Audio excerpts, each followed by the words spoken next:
nagngangalang Chris Cheney. Ang mga smuggler na naghatid sa kanya ay sinubukang mangikil ng mas marami pang pera, ngunit si Chris, na nagbayad na ng mataas na presyo para sa iligal na transportasyon, ay hindi na pumayag dito. Sa kabila ng pagiging outnumbered, ang tila ordinaryong Amerikano ay napakagaling pala sa martial arts at madaling napabagsak ang dalawang armadong lalaki.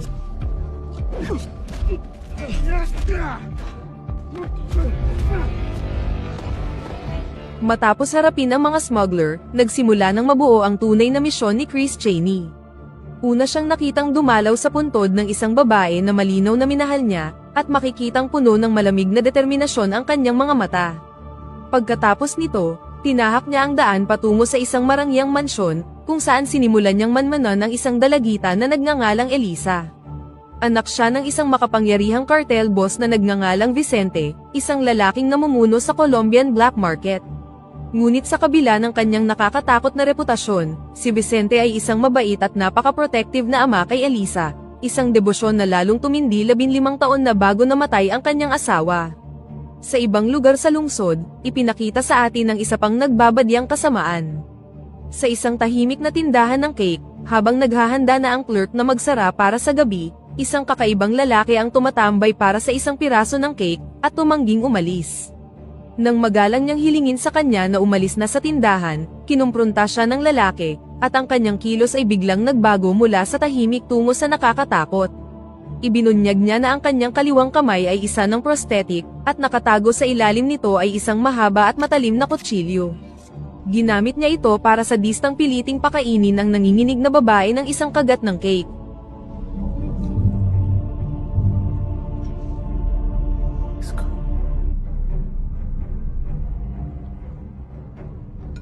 Hindi nagtagal, isang pulis na babae ang nagkataong pumasok sa lugar, agad na binunot ang kanyang armas at sinabi sa baliw na umalis.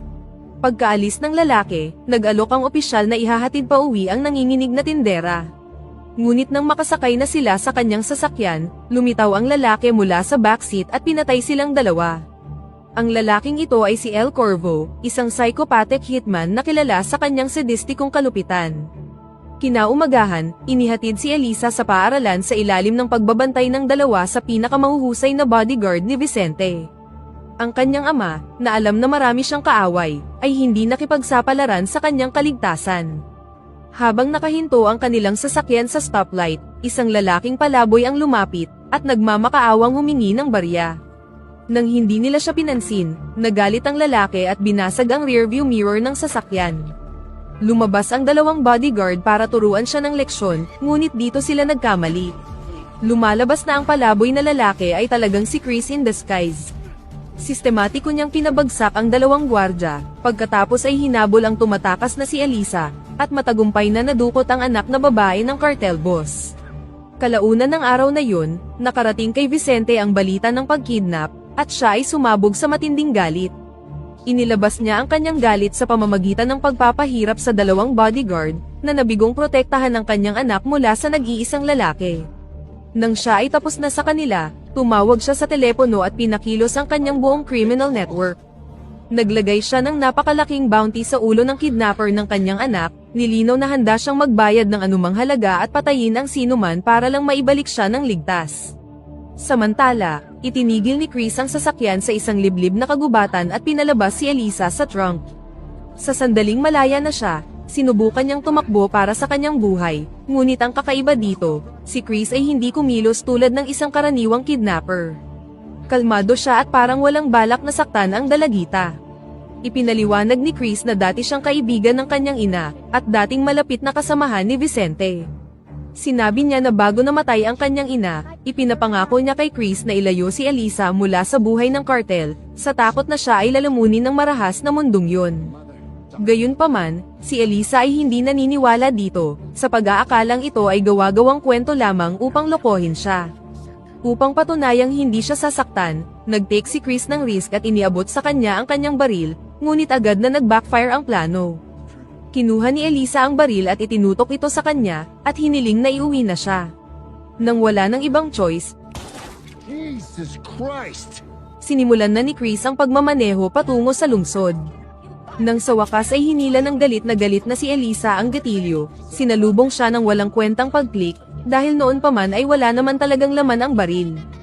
Ilang sandali pa, pumasok si Chris sa isang gasolinahan para magpagasolina. Nang makakita ng pagkakataon, lumabas si Elisa sa sasakyan at sumigaw ng tulong.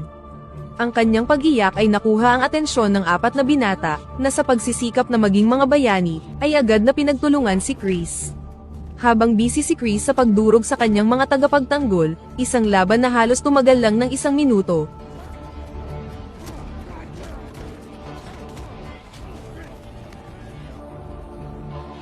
Nagawang makahanap ni Elisa ng isang payphone at tinawagan si Vicente.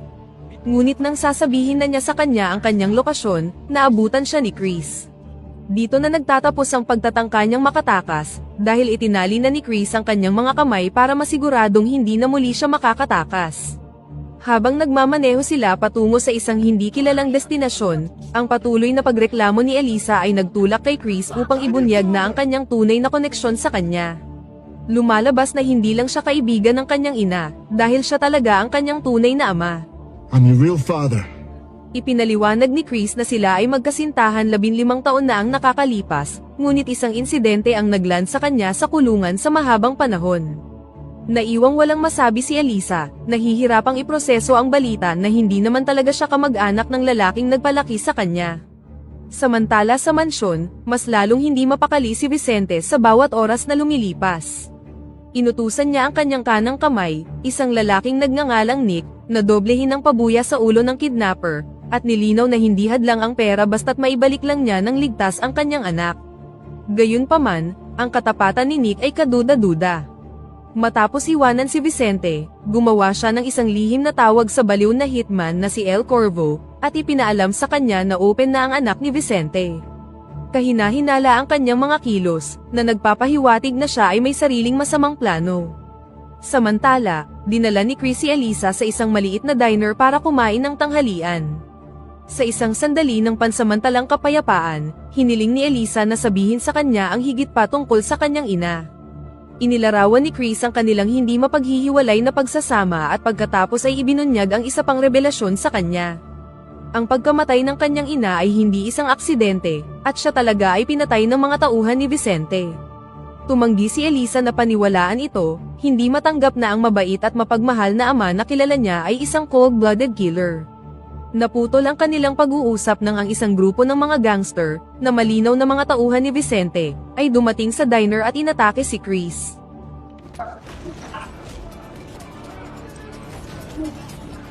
Habang busy si Chris sa pakikipaglaban sa bagong banta,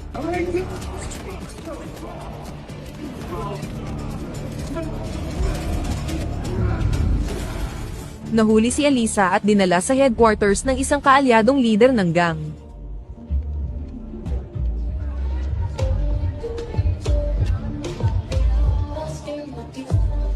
Agad namang nakipag-ugnayan ang leader kay Vicente, at inilagay si Elisa para makausap siya. Nang walang pag-aalinlangan, kinumpronta niya si Vicente tungkol sa pagpatay sa kanyang ina, isang tanong na lubos na nagpakaba sa kanya, lalo na nang mabanggit ni Elisa ang pangalan ni Chris. Ngunit bago pa siya makasagot, nangyari ang isang hindi inaasahang bagay. Si El Corvo at ilang armadong lalaki ay sinalakay ang gusali, at nagsimula ng isang karumal-dumal na massacre.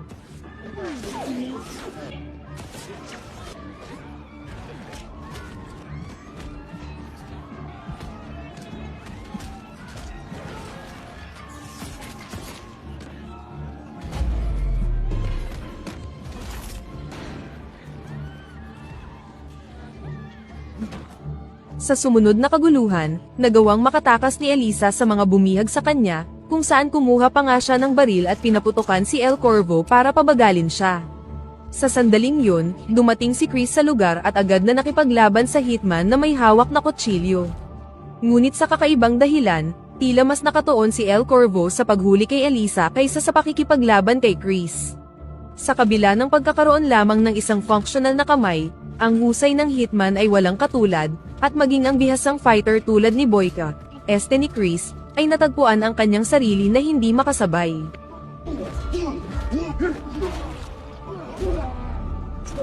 Nang malapit na siyang tapusin ni El Corvo, si Chris ay nailigtas ng isang hindi inaasahang bayani. Tinulungan niya ang sugatang si Chris na makasakay sa sasakyan, at mabilis silang nagmaneho palayo. Si Elisa, na nalilito pa rin sa lahat, ay pinilit si Chris para sa katotohanan tungkol sa pagkamatay ng kanyang ina. Nahihirapan siyang paniwalaan na si Vicente, ang tanging ama na kilala niya, ay maaaring ang halimaw na inilalarawan niya. Dito na inilapag ni Chris ang lahat ng kanyang baraha sa mesa. Ipinaliwanag niya na ilang taon na ang nakakalipas, siya, si Vicente, at ang kanyang ina, ay hindi mapaghihiwalay na trio ng mga magnanakaw.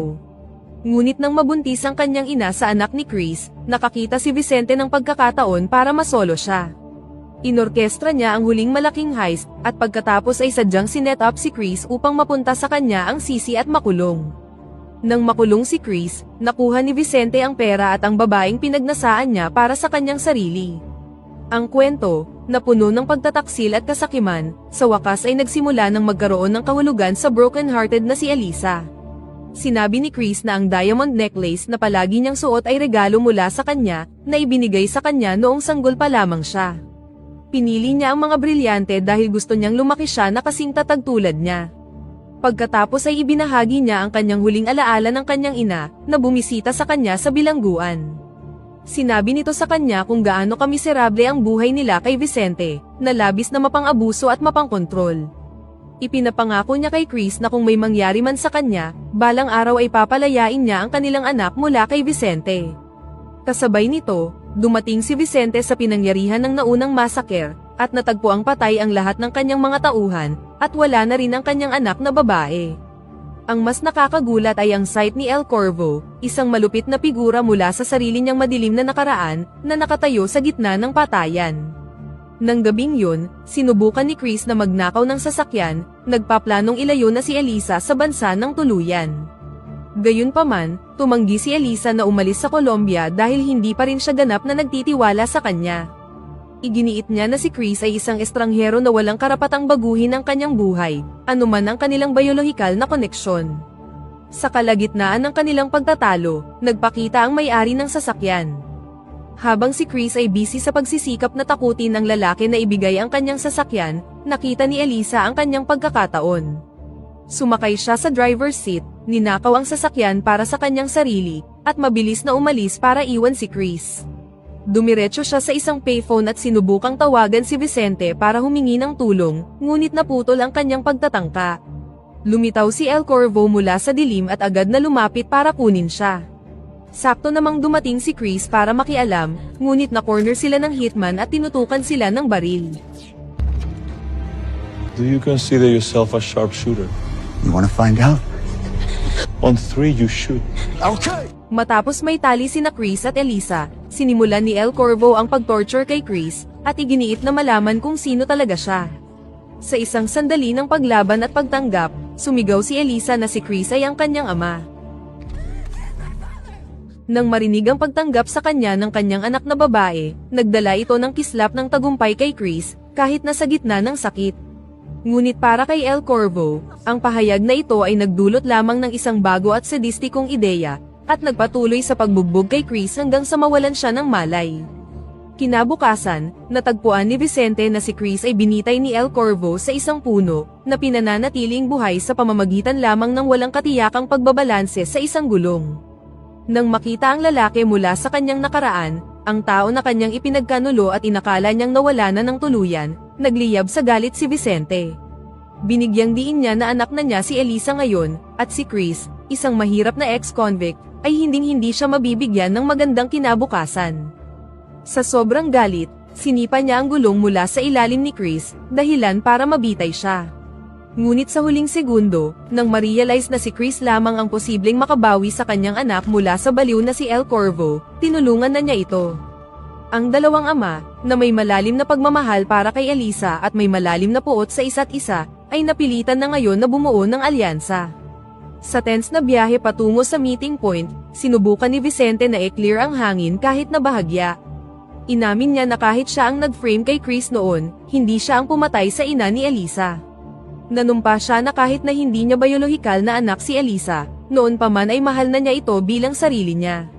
Ang kanilang pag-uusap ay naantala ng isang tawag mula mismo kay El Corvo, na pumayag na palayain si Elisa, ngunit pagkatapos lamang niyang makipagkita sa kanilang dalawa. Sa panahon ng tawag na ito, nabunyag ang huling pagtatraidor. Si El Corvo ay nakikipagtulungan kay Nick, ang sariling kanang kamay ni Vicente upang ibagsak ang kartel. Nang marinig ito, si Vicente, na labis na nagalit, ay tinapos ang tawag at agad na pinatay ang traidor na si Nick on the spot. Sa pagpapatuloy ng kanilang paglalakbay, ipinaliwanag ni Vicente ang kanyang madilim na kasaysayan kasama ang hitman. Ginamit niya ang mga serbisyo ni El Corvo para sa kanyang negosyo, ngunit ang sadistikong ugali ng lalaki ay naging ng malaking problema. Sinubukan siyang idispatcha ni Vicente sa pamamagitan ng pagkadena at paghulog sa kanya sa isang industrial crusher, ngunit si El Corvo ay himalang nakatakas sa pamamagitan ng pagputol ng kanyang sariling kamay, at pagkatapos ay pinatay ang lahat ng mga tauhan ni Vicente sa proseso. Alam ni Vicente na ang buong pagsubok na ito ay personal na paghihiganti sa kanya ng hitman. Kalaunan, nakarating na sila sa isang napakalaking abandonadong pabrika, kung saan sina Chris, Vicente, at ang kanyang dalawang natitirang bodyguard ay naghiwa-hiwalay para hanapin si Elisa. Hindi nagtagal, nahanap ni Vicente ang kanyang dalawang patay na tauhan. Kalmado siyang winelcome ni El Corvo, at pagkatapos ay dinala siya sa isang nakakatakot na tanawin. Lumalabas na ikinadena si Elisa sa isang conveyor belt, na dahan-dahang lumalapit sa bibig ng parehong industrial crusher na ginamit ni Vicente ilang taon na ang nakakalipas. Sa isang tunay na sadistic twist, itinuro ni El Corvo si Vicente sa isang cutting tools, at sinabi sa kanya na maaari niyang iligtas ang kanyang anak kung magagawa niyang putulin ang mga chain sa kanyang braso, o kaya naman ay mismong ang braso ni Elisa. Nang walang sinasayang na oras, agad na sumugod si Vicente sa makina at nagpapanik na sinusubukang putulin ang mga chain, ngunit ito ay masyadong makapal. Nang ma-realize na ang tanging paraan upang iligtas siya ay isakripisyo ang kanyang sarili, naghanda siyang tumalon sa crusher para i-jam ang mga gears. Habang sinusubukan ni Vicente na iligtas si Elisa, nakipag-ugnayan si Chris kay El Corvo sa isang malupit na huling labanan.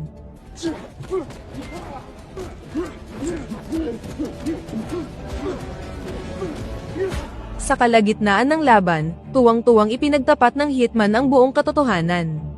Inamin niya na siya ang pumatay sa ina ni Elisa, ngunit ito ay sa utos ni Vicente.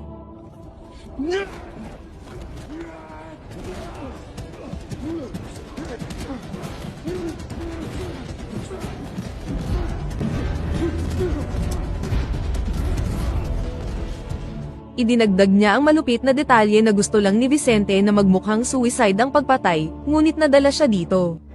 Pinahirapan at inararo muna niya ang babae bago siya pinatay, na siyang ikinagalit ni Vicente at naging dahilan ng kanilang pagtatalo. Nang marinig kung paano binaboy ang babaeng mahal niya, ginawa nitong nag-aapoy sa galit si Chris.